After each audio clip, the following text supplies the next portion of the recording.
Today we're talking about turning your crafty cocktails into springtime elixirs. Alcohol has been used for thousands of years. It was a way for them to preserve their crops of grains and fruits that they had in excess by fermenting them to make alcohol. And they also used it medicinally and for social gatherings and traditions. So alcohol itself is medicinal in nature, but just like anything, in excess it can actually become toxic. So in our last episode, we talked a lot about using culinary herbs medicinally. You would want to do that in high doses. For alcohol, it's actually the opposite. You want to use that in low dose to get the medicinal benefits. So just like you might have a shot of whiskey or bourbon if you're feeling sick, that actually will bring pain relief to the body, bring heat into the body to help fight off any pathogens and reduce fever. It's antiseptic, and it's also going to increase blood circulation. So alcohol itself is extracting. It's going to increase the potency of whatever it's mixed with. So just like you would see in a medicinal tincture, you combine medicinal herbs in alcohol and let it sit. That's going to help extract the medicinal properties and increase the potency. The same is true with something like a vanilla extract. You add some vanilla beans in with some vodka, and then you have this potent, flavorful tincture. And we can think about alcohol seasonally. Just like Megan was saying, a whiskey or bourbon is going to be more heating for the body to help, move and lift things. And so that is nice for the winter. It's made from a heavier grain. It's aged in barrels, which gives us its dark flavor or dark color. But in the spring and the summer, we might look more towards lighter alcohols like vodka and gin and even rum, which is made from sugar cane, a little bit sweeter.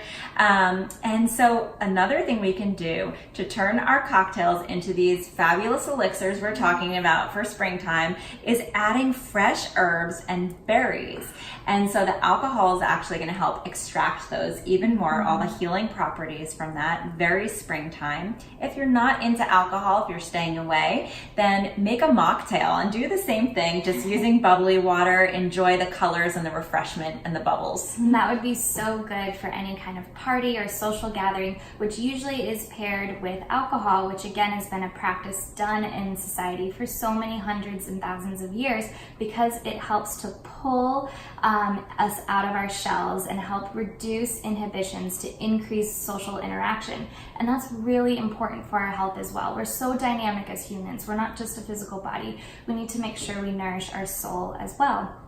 But keeping that in mind, that alcohol is a puller. If there's anything that we're holding on to, any anger or resentment, harboring emotions, grief or sadness, that too can be pulled. So this is something to keep in mind with just understanding the energy of alcohol and how that might be affecting your body.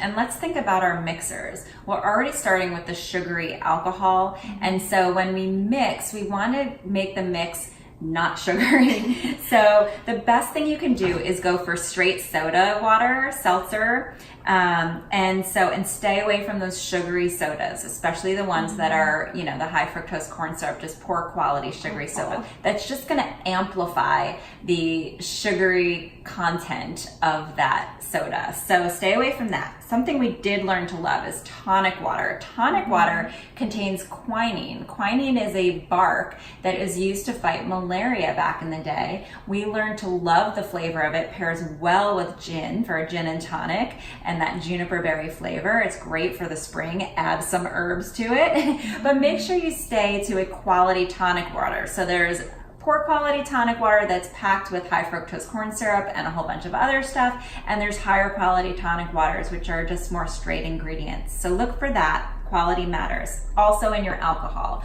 So like I said, the darker bourbons are aged in barrels. That's how it gets the dark color. If you went for a cheaper quality, it might be just added caramel coloring. So stay away from the cheap stuff. Always go for quality. So today we made these beautiful margaritas that we made with tequila. So tequila itself is made from the blue agave plant in Tequila, Mexico. All other tequilas are actually called mezcals, and they are made with a variety of different types of agave, and they're traditionally burned and smoked, which gives it more of that smoky flavor. But today we are using a blue agave tequila in these delicious cocktails. In honor of Cinco de Mayo. So we muddled some blackberries and cilantro to get the essence of the herbs and the berries in there, and then blended up the whole fruits, poured it over. It's so delicious.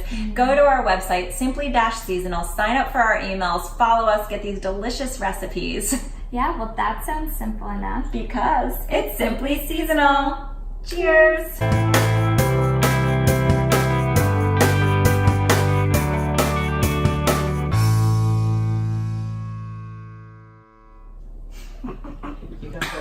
Cilantro. I was about to come up with a big bit of cilantro.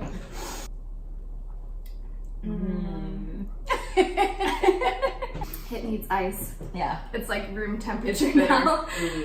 Mom, you want a margarita? No, I don't drink. Oh, well, let me make you a mocktail. Ah.